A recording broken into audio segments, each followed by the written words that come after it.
नमस्कार. श्री स्वामी समर्थ. सखी सोबती या माझ्या यूट्यूब चॅनलमध्ये तुमचं मनापासून स्वागत. आजच्या या व्हिडिओमध्ये आपण रोज देवपूजेनंतर कापूर व लवंग यांचा धूप केल्यावर काय घडते याविषयी सविस्तर माहिती पाहणार आहोत. याआधी तुम्ही जर या चॅनलवरती नवीन असाल आणि स्वामींची सेवा मनापासून करत असाल तर चॅनलला सबस्क्राईब करा आणि कमेंटमध्ये श्री स्वामी समर्थ लिहायला विसरू नका.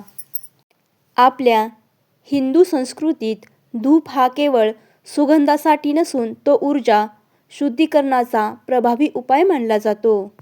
विशेषतः कापूर आणि लवंग यांचा धूप केल्याने घर, मन आणि जीवनावर खोल परिणाम होतो. कापूर जळताना पूर्णपणे भस्म होतो, काहीही उरत नाही. यामागील भावार्थ असा आहे की कापूर जाळल्याने मनातील अहंकार, नकारात्मक विचार आणि वाईट सवयी हे सर्व परमेश्वरचरणी अर्पण होतात. शास्त्रानुसार कापूर जळल्यावर निर्माण होणारी ऊर्जा नकारात्मक शक्ती दूर करते. हे देवतांना प्रिय असते आणि पूजेला यामुळे पूर्णत्व देते. लवंग ही आयुर्वेदिक व आध्यात्मिकदृष्ट्या अत्यंत प्रभावी मानली जाते.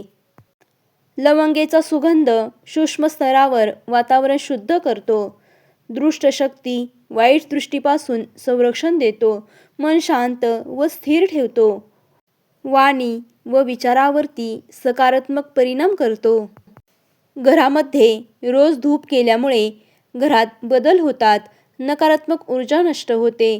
घरात सतत होणारे वाद, अस्वस्थता, भीती यामध्ये हळूहळू घट होते. त्याचप्रमाणे सकारात्मक कंपनं वाढतात. घरात शांतता, प्रसन्नता व पवित्रता जाणवू लागते. घरामध्ये धूप जाळल्याने देवकृपा वाढते. धूपामुळे देवपूजा पूर्ण मानली जाते. नियमित धूप करणाऱ्या घरात विघ्न दूर होतात असं मानलं जातं. त्याचप्रमाणे इच्छापूर्तीचा मार्ग मोकळा होतो. मन स्थिर झाल्यामुळे निर्णय योग्य होतात आणि कार्यसिद्धी मिळते. धूप जाळल्याने आरोग्यावरती सकारात्मक परिणाम घडून येतो. हवेतील जंतू कमी होतात. त्याचप्रमाणे श्वासोच्छ्वास सुधारतो. डोकेदुखी, बेचैनी कमी होते. धूप करण्याची योग्य अशी पद्धतसुद्धा आहे. देवपूजा पूर्ण झाल्यावरती पितळी किंवा मातीच्या पात्रात कापूर ठेवायचा आहे. त्यावरती 2 ते 3 लवंगा टाकायच्या आहेत आणि देवासमोर 3 वेळा फिरवायच्या आहेत. घरात चारही बाजूंना फिरवायच्या आहेत.